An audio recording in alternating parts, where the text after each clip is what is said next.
ఆంధ్రప్రదేశ్లోని కూటమి ప్రభుత్వం పిఠాపురం మాజీ ఎమ్మెల్యే టీడీపీ అధికార ప్రతినిధి ఎస్వీఎన్ఎస్ వర్మకు భద్రత కల్పించాలని నిర్ణయించింది. ఈ మేరకు ఇద్దరు గన్మెన్లను వర్మ భద్రత కోసం కేటాయించారు. ప్రభుత్వ ఆదేశాలతో ఈ ఇద్దరు గన్మెన్లు ఈరోజు వర్మ వద్ద విధుల్లో చేరారు.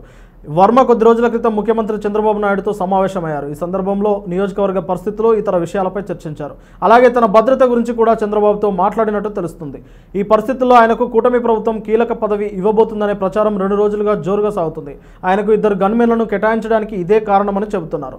ఇసుక అక్రమ తవ్వకాల వ్యవహారాన్ని తెరమీదికి తీసుకొచ్చిన విషయం తెలిసిందే.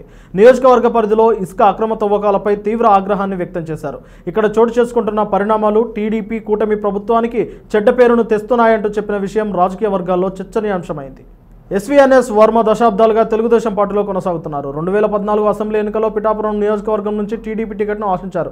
అయితే ఆ ఎన్నికల్లో టీడీపీ ఆయనకు టికెట్ ఇవ్వకపోవడంతో స్వతంత్ర అభ్యర్థిగా బరిలో నిలిచి భారీ మెజార్టీతో గెలిపొందారు. ఆ తర్వాత మళ్ళీ టీడీపీలో చేరారు. 2019 ఎన్నికల్లో పిఠాపురం నుంచి టీడీపీ అభ్యర్థిగా పోటీ చేసిన వర్మ వైసీపీ అభ్యర్థి పెండెం దొరబాబు చేతిలో ఓడిపోయారు. 2024 ఎన్నికల్లో మళ్ళీ పిఠాపురం నుంచి టీడీపీ టికెట్ ఆశించారు. అయితే కూటమి పొత్తులో భాగంగా ఆ సీటు జనసేనకు కేటాయించబడింది. జనసేన అధినేత పవన్ కళ్యాణ్ అక్కడి నుంచి పోటీ చేసి విజయం సాధించారు.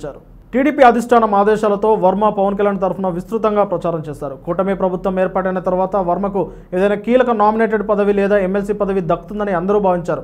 అయినప్పటికీ ఏడాది గడిచినా వర్మకు ఎలాంటి పదవి దక్కలేదు. అయితే ఇప్పుడు వర్మకు ప్రభుత్వం భద్రత కల్పించడంతో ఆయనకు ప్రభుత్వం త్వరలోనే ఏదైనా కీలక పదవి ఇస్తుందా అనే చర్చ మరోసారి తెరమీదికి వచ్చింది. అయితే ఈ ప్రచారాన్ని ఎవరూ ఖండించకపోవడంతో ఈ అనుమానాలకు మరింత బలం చేకూరింది. కూటమి ప్రభుత్వం ఏర్పాటై ఇన్ని రోజులైనప్పటికీ వర్మకు ఎటువంటి పదవి దక్కకపోవడం పట్ల తలెత్తిన అసంతృప్తిని చల్లార్చే క్రమంలో ఈ పదవిని కేటాయించడం దాదాపు ఖాయమైందని అంటున్నారు. దసరా తర్వాత దీనిపై ఓ అధికారిక ప్రకటన వెలువడుతుందని ఆశాభావం వ్యక్తం చేస్తున్నారు.